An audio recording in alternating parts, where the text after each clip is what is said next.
जरा प्रचंड टाळ्यांच्या गजरामध्ये शेतकऱ्यांचे पंचप्राण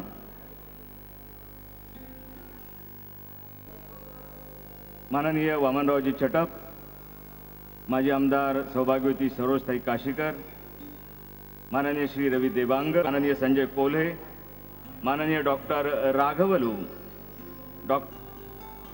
माननीय Rajendra Barwale, managing director Mahyco seeds, film maker Mukesh ji माक्स, लोकसत्ता पार्टीचे आमदार माननीय डॉक्टर श्री जयप्रकाश नारायण, ज्येष्ठ पत्रकार भानूजी काळे, ज्येष्ठ दिग्दर्शक अभिनेता नंदू माधव, या सर्वांना मी आदरपूर्वक विनंती करतो की आपण व्यासपीठावर स्थानापन्न. रोटरी क्लबचे अध्यक्ष माटोरे साहेब, अंधश्रद्धा निर्मूलन समितीचे लक्ष्मणरावजी शिंदे, व्हिडिओग्राफीचे सुनील कामिनवार,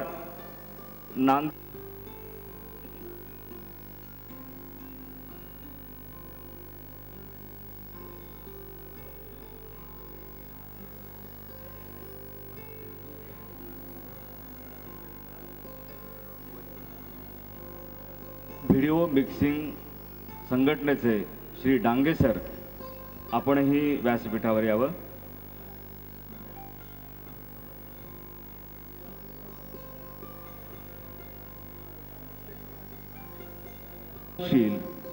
निष्कलंक निष्कपटी उच्च विद्या विभूषित असूनही शासनाची शेती आणि शेतकऱ्यांसाठी आवाज उठवणारा, लढा देताना एक एक माणूस जोडणारा, त्याला आपलं समजून त्याच्यासाठी जगणारा, हंगरग्यापासून दिल्लीपर्यंत आपल्या अस्तित्वाची ओळख निर्माण करणारा या शेतकऱ्यांच्या शिलेदाराला साथ मिळते आहे त्यांच्या सुविद्य पत्नी डॉक्टर करुणाताईंची.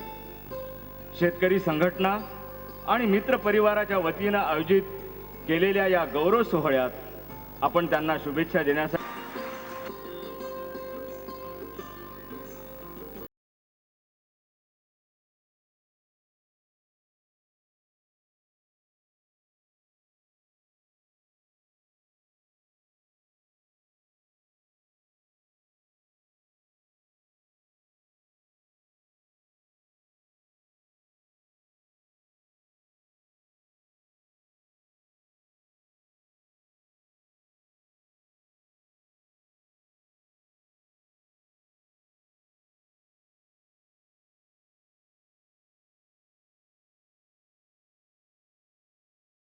पण तत्पूर्वी इथे काही जी मान्यवर मंडळी उपस्थित आहेत त्यांचा आपण सत्कार करणार आहोत.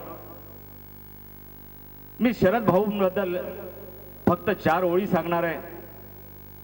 नागपूरचे कवी बोबडे यांनी आपल्या 4 ओळी उद्धृत केलेल्या आहेत. ते म्हणतात, सागर पोहत बाहुबळाने नाव तयास मिळो न मिळो रे. जो माणूस आपल्या ताकदीनं, आपल्या दंडातल्या ताकदीनं पोहून जातो त्याला नाव भेटली काय, जहाज भेटलं का, होडी भेटली का, काही फरक पडत नाही. स्वयेच जो तेजो निधी तरणी तद्गृही दीप जळो न जळो रे.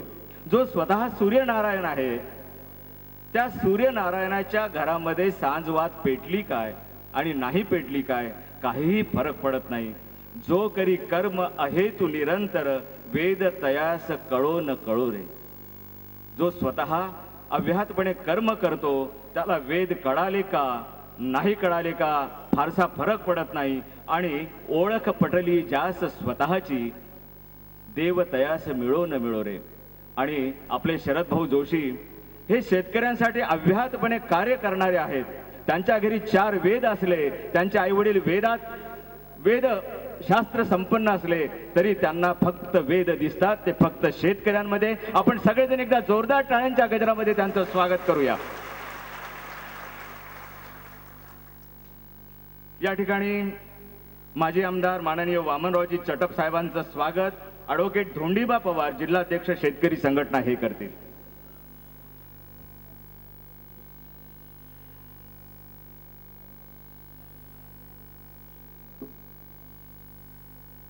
स्वतंत्र भारत पक्षाचे अध्यक्ष माजी आमदार माननीय वामनरावजी चटप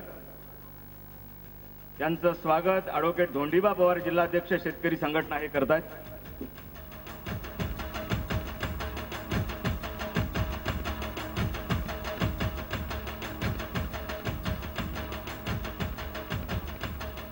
वेळ वाचेल.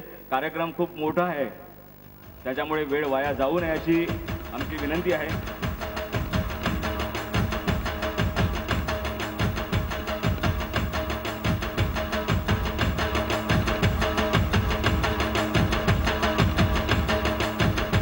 शेतकरी संघटनेचे हातात आहे, सत्कार आहे. तेव्हा रेखाताई पाटील हंगरगेकर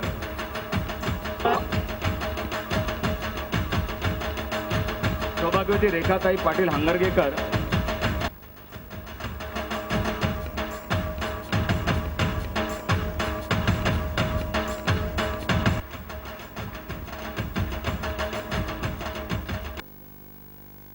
जिल्हाध्यक्ष स्वतंत्र भारत पक्ष हे करतील.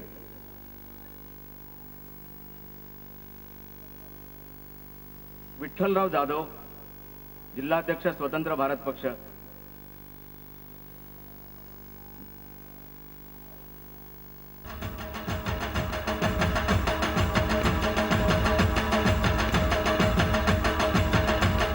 नागपूर उच्च न्यायालय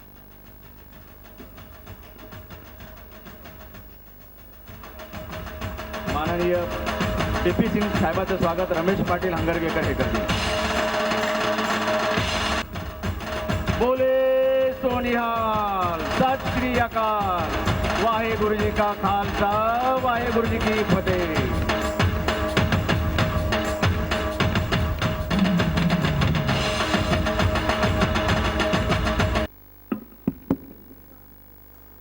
सर्वसाधारणपणे शेतकरी संघटनेच्या अध्यक्षांचं भाषण हे सगळ्यात शेवटी असतं, पण आजचा हा कार्यक्रम जो आहे हा जरा आगळा वेगळा कार्यक्रम आहे. त्यामुळे प्रास्ताविकाची जबाबदारी माझ्यावर टाकली आणि ती मी स्वीकारली पण. ज्यांच्या उपस्थितीमुळे जनसमूहामध्ये चेतना निर्माण होते, अंतर्मनामध्ये दबलेले स्वातंत्र्याचे कोंब विकसित होऊ पाहतात, अशा ज्यांच्या उपस्थितीमुळे स्वतंत्रतावादाच्या दिशेने संघटना एक पाऊल पुढे टाकते, असे आदरणीय शरद जोशी आणि गुणू पाटलांच्या वाढदिवसाच्या निमित्ताने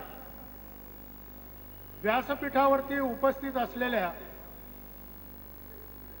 वेगवेगळ्या व्यक्तिमत्वाची, जनआंदोलकांची एक मोठी मांदियाळी या ठिकाणी पाहायला मिळते आहे.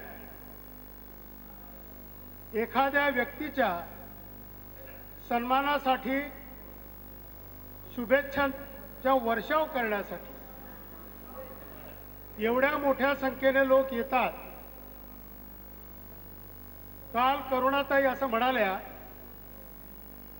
की अधिक शिस्तप्रिय, अभ्यासू, निष्काम, निर्मोह, निस्वार्थी व्यक्तिमत्व, आपलं संपूर्ण जीवन शेतकऱ्यांसाठी समर्पित करून त्यांच्या कल्याणासाठी अहोरात्र चंदनासारखे झिजणारे शरद जोशी हे अथांग सागरात भरकटलेल्या जहाजाला दिशा द्यावेत, त्याप्रमाणे एका दीपस्तंभासारखे भरकटलेल्या आणि अन्यायाने भरडलेल्या शेतकऱ्यांना दिशा दाखवणारे आहेत.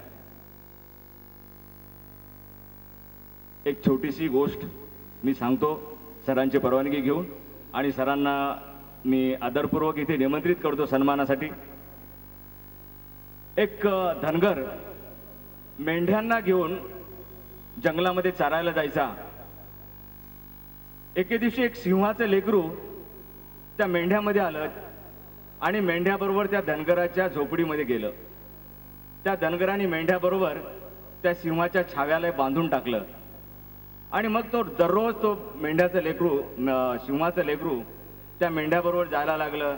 तो जशी शेपटी करतो तसा तोही शेपटी करायला लागला, तो जसं ब्या ब्या करायला लागला तसं तोही करायला लागला. आणि एके दिवशी मोठा सिंह पहाडावरून आला. त्यांनी पाहिलं हा तर आपल्या वंशाचा दिसतोय, आणि याने असं का केलं? त्यांनी त्याची मानगूट पकडली, एका स्वच्छ तळ्याच्या काठी नेलं, त्याचं प्रतिबिंब दाखवलं आणि सांगितलं की तू सिंहाचा छावा आहेस. आणि त्या ठिकाणी त्या छाव्याने एक सिंह गर्जना केली.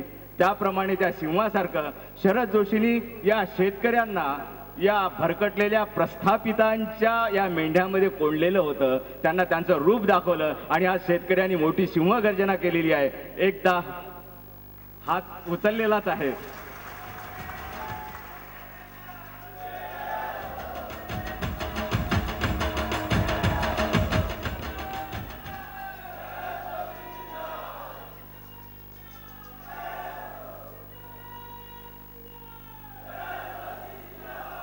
माननीय शरद जोशी सरांना मी आदरपूर्वक अतिशय विनम्रतेने विनंती करतो की आपण सन्मान स्वीकारावा. सर्व मान्यवर जोशी सरांचा सन्मान करतील.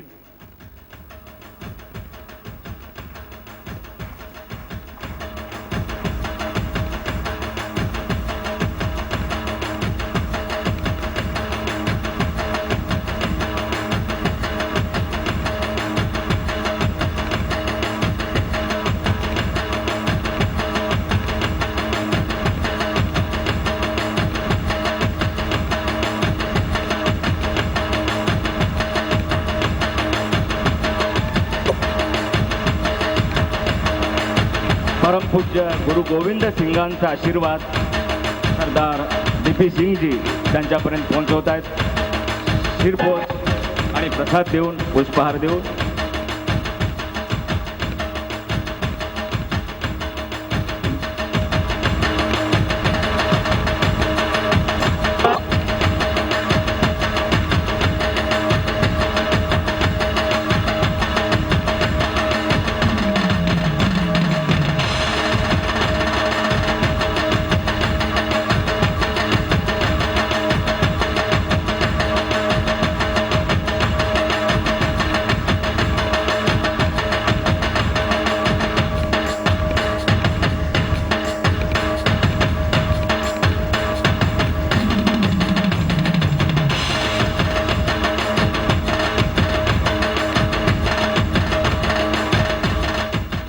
गुणवंत पाटलांचे गुरु सद्गुरू विरूपाक्ष शिवाचार्य महाराज, गणाचार्य मठ संस्थान मुखेड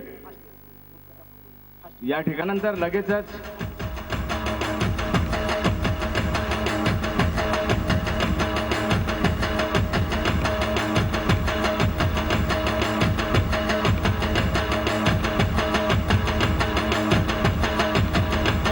वेबसाईटचं उद्घाटन होईल.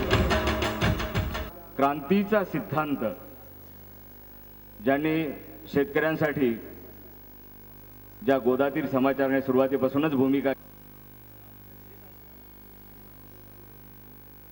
शेतकरी संघटनेचे जिल्हाध्यक्ष ॲडव्होकेट धोंडीबा पवार यांच्या सूचनेनुसार मी जास्ती वेळ न घालवता जरा फास्ट घेतोय. त्यांनी सुद्धा थोडे कार्यक्रम फास्ट घ्यावेत. कार्यक्रम खूप मोठा आहे. हां, वेळ न घालवता जरा कार्यक्रम जरा फास्ट घ्यावेत.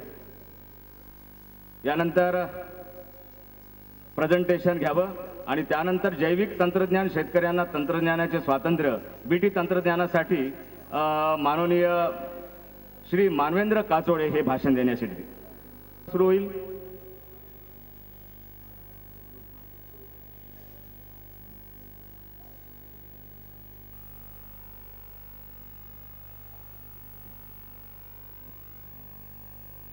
माननीय राजेंद्र बारवाले आणि शरद जोशी यांच्या हस्ते देऊन होईल. इथे कृष्ण बारवाले यांचे प्रतिनिधी आलेले आहेत. श्री रवी काशीकर यांचे प्रतिनिधी माननीय सौभाग्यवती काशीकरताई आहेत. लघु चित्रपट निर्माते मुकेश माथुर हे इथे उपस्थित आहेत. या तिघांचाही तंत्रज्ञान पुरस्कार देऊन सोहळा होतो आहे.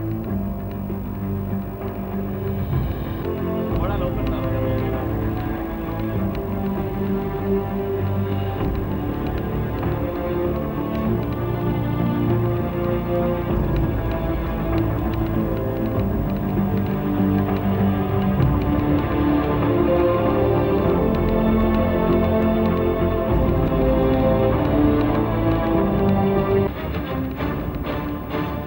माननीय रवी काशीकर सर या ठिकाणी उपस्थित नाही आहेत. त्यांच्यासाठी त्यांच्या प्रतिनिधी सौभाग्यवती काशीकरताई उपस्थित आहेत.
जयप्रकाश नारायण जी, आदरणीय गुणवंतराव, हमारी बहनी करुणाताई, वामनराव जी, सरोजताई और यहाँ महाराष्ट्र के कोने कोने से आए हुए मेरे दोस्तों, आदरणीय माताओं बहनों, मुझे मैत्री इस शब्द के बारे में आपके सामने 2-4 मिनट बोलने के लिए कहा गया है। जिस रफ्तार से ये दुनिया आगे जा रही है, आप समाचार पत्र पढ़िए, आप टीवी देखिए, आपको एक आश्चर्य होगा कि आत्महत्या के जितने आंकड़े आज हमको देखने को मिलते हैं उतने विश्व के इतिहास में कभी भी हमको देखने को नहीं मिले। हम जैसे जैसे आगे बढ़ रहे हैं वैसे वैसे आइसोलेशन में जा रहे हैं, अकेले होते चले जा रहे हैं, और अकेले होने के बाद में हमारी सारी समृद्धि की गाथाएं, हमारी समूची सफलताएं हमको बेकार लगती है, चिढ़ाने लगती है, और ऐसे में लोग आत्महत्या का विकल्प स्वीकारने लग गए। चाइनीज में एक कहावत है कि अगर लेने वाला हो वो व्यक्ति समान है, ये हमारे संतों की प्रेरणा है। जब तक ये देश संतों की प्रेरणा के हिसाब से चला, इस देश को किसी ने भी हराने की कोशिश नहीं की। इस्लाम 800 साल तक मेहनत करने के बावजूद हिंदुस्तान के कॉन्शियस को इस्लाम ने डिफीट नहीं किया, इतना ख्याल में रखना। हिंदुस्तान में 10-12% लोग इस्लामी रीति रिवाज को स्वीकार करने वाले गए। हिंदुस्तान ने ताकत के सामने समर्पण नहीं किया। हिंदुस्तान ने बम के सामने, गोलों के सामने समर्पित नहीं किया। साहब, हिंदुस्तान को अगर बर्बाद करना है तो हिंदुस्तान के कॉन्शियस को छीन लो, उसके विरोधाभासों को जोड़ने वाले, विरोधाभासों के अंदर दोस्ती करने वाले कॉन्शियस को अगर आप छीन लेते हैं तो आप हिंदुस्तान को सदा के लिए बर्बाद कर देंगे। ना तो बीजेपी वाले इस बात को समझने को तैयार है, ना कांग्रेस वाले समझने को तैयार है, ना भारत की कोई विरोधी पार्टी व्यक्ति की स्वतंत्रता के मुद्दे पे कुछ भी बोलने को तैयार है। मैं गुणवंत पाटिल की इज्जत क्यों करता हूं मालूम है? गुणवंत पाटिल बहुत बड़े घर में पैदा हुए, बहुत बड़े समाज में पैदा हुए। गुणवंत पाटिल अगर चाहते और दूसरी कोई भी पॉलिटिकल पार्टी ज्वाइन करते तो मेरा दावा है कि गुणवंत पाटिल यहां के आमदार या खासदार होते। गुणवंत पाटिल ने संघर्ष का रास्ता चुना, गुणवंत पाटिल ने ज्ञान का रास्ता चुना, और शरद जोशी जैसे फकीर के साथ में हो गया। शरद जोशी जैसे फकीर किसी को आमदार नहीं बना सकते। आपको बताता हूं, उल्टे कईयों की आमदारी छीन लेते। शरद जोशी के साथ में जुड़ के आप पैसे नहीं कमा सकते। जिनके पैसे, उनके पैसे दांव पे लग जाते हैं। शरद जोशी के साथ में रहकर आपको केवल एक बात मिलती है, और वो है जीवन को समझने का तत्वज्ञान। जीवन की स्वाधीनता की कक्षाएं बढ़ाने वाला तत्वज्ञान शरद जोशी ने सिखाया। आज हमारे और आपके बीच में कॉमन क्या है? डिक्शनरी के कई शब्द बड़े काम के हो जाते हैं। हम बोलते हैं लंगोटिया यार है। आपको बताता हूं ये लंगोटिया यार का मतलब क्या होता है। तो बचपन में जिनकी लंगोटी एक ही खूंटी के ऊपर टंगी रहती थी, वो उनको हम बोलते हैं लंगोटिया यार है। शरद जोशी और शरद जोशी का आंदोलन अगर इसी तरह चला तो मराठी डिक्शनरी में आपको एक और शब्द डालना पड़ेगा कि ये संगठिया यार है। ये चार कहीं भी मिले तो एक जैसे हो जाते। संगठन में काम करने वाला आदमी, शेतकरी संगठन में जिसने भी काम किया, वो भारत के किसी भी कोने में आपको मिले, मेरा दावा है कि वो हमारे रिश्तेदारों से बड़ा रिश्तेदार हमको लगता है, हमारे प्रेमियों से बड़ा प्रेमी हमको लगता है। हमारे बीच में कौन सी बात कॉमन है? आपको मैं पूछता हूं, हमारे बीच में ऐसी कौन सी बात है जो ऊर्जा के रूप में हमारे बीच में घूमती है? हमारे बीच में स्वाधीनता का विचार, हमारे बीच में है भारत के समृद्धि की चाबी कहां खो गई, उस चाबी की तलाश।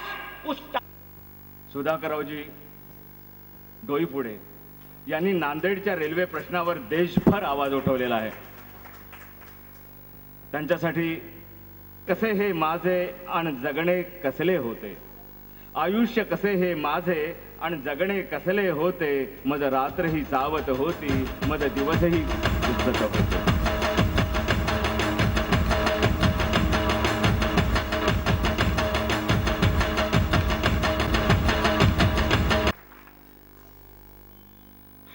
सन्माननीय विचारमंच, आमचे मित्र गुणवंत पाटील ज्यांनी आज सकाळीच हाफ सेंचुरी पूर्ण केलेली आहे, त्यांना सेंचुरी पूर्ण करण्यासाठी सुरुवातीलाच मी शुभेच्छा देतो। मगाशी बाजूच्या रूममध्ये आम्ही सगळे बसलो होतो, त्यावेळेस शरदरावांनी करुणा वहिनींना असं विचारलं किंवा सांगितलं की तुम्हाला काही फार 50 वर्षाचा त्रास झाला नसेल, कारण आमचं पोरगं फार गुणवंत होतं।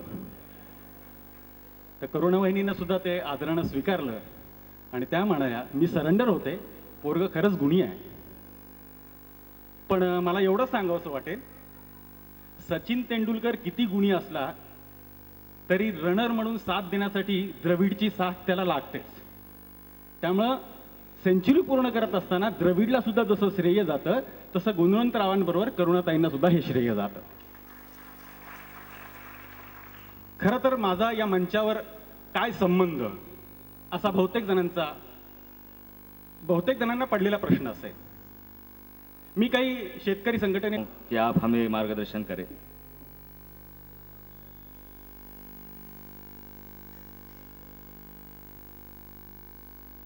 दोस्तों, माफ़ कीजिएगा, मैं हिंदी में या मराठी में बात नहीं कर सकता हूं, लेकिन संक्षिप्त रूप में 2-3 शब्द अंग्रेज से मिलजुल कर दिमाग से नहीं दिल से बात करना चाहता हूं.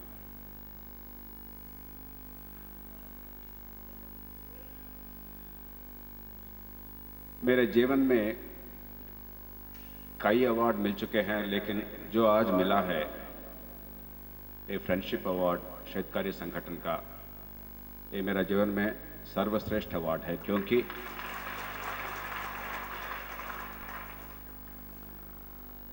मैं ऐसा अपने आप से समझता हूं कि मैं शेतकारी संगठन का सर्वश्रेष्ठ मित्र हूं और एडमायरर भी हूं.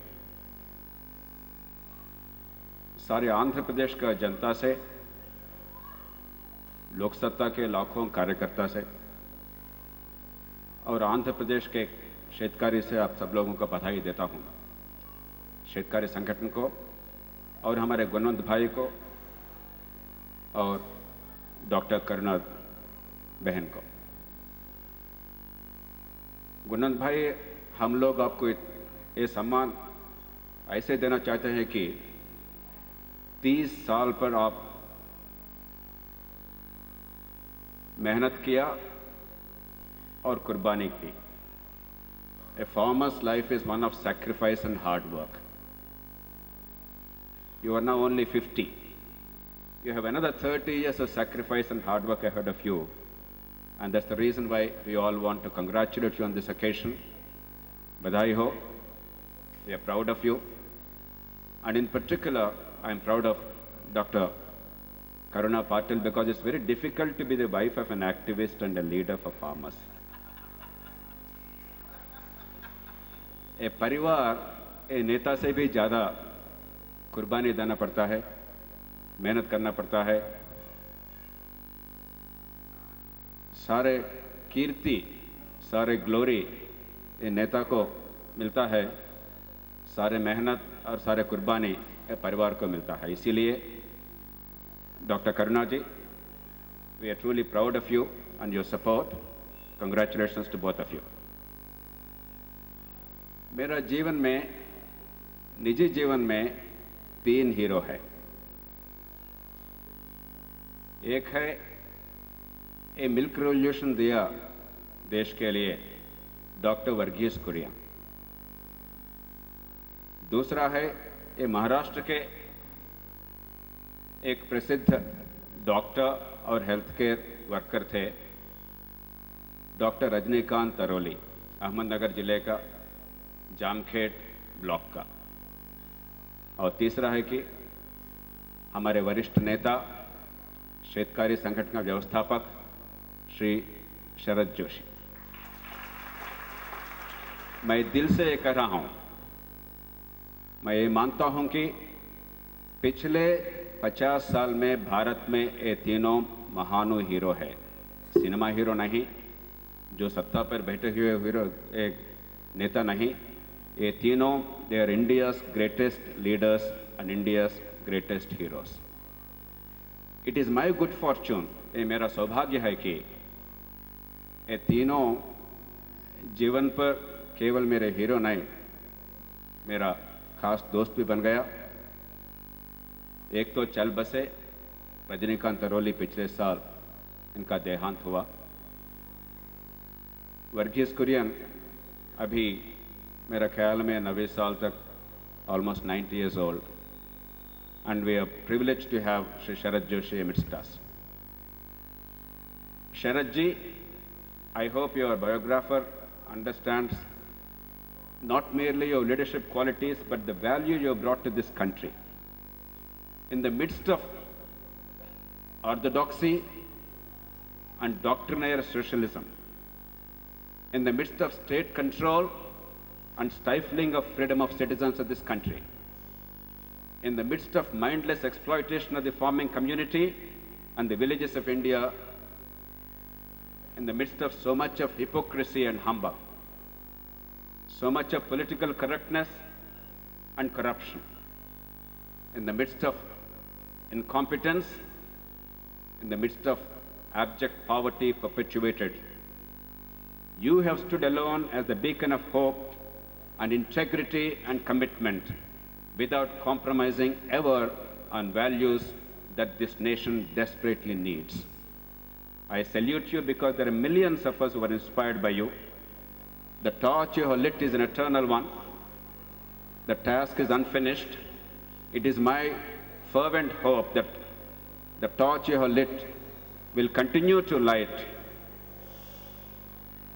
continue to be alive, continue to show the way to the millions of people in this country, and it will bear fruit in the coming years because the time now is ripe. You have been far ahead of your time.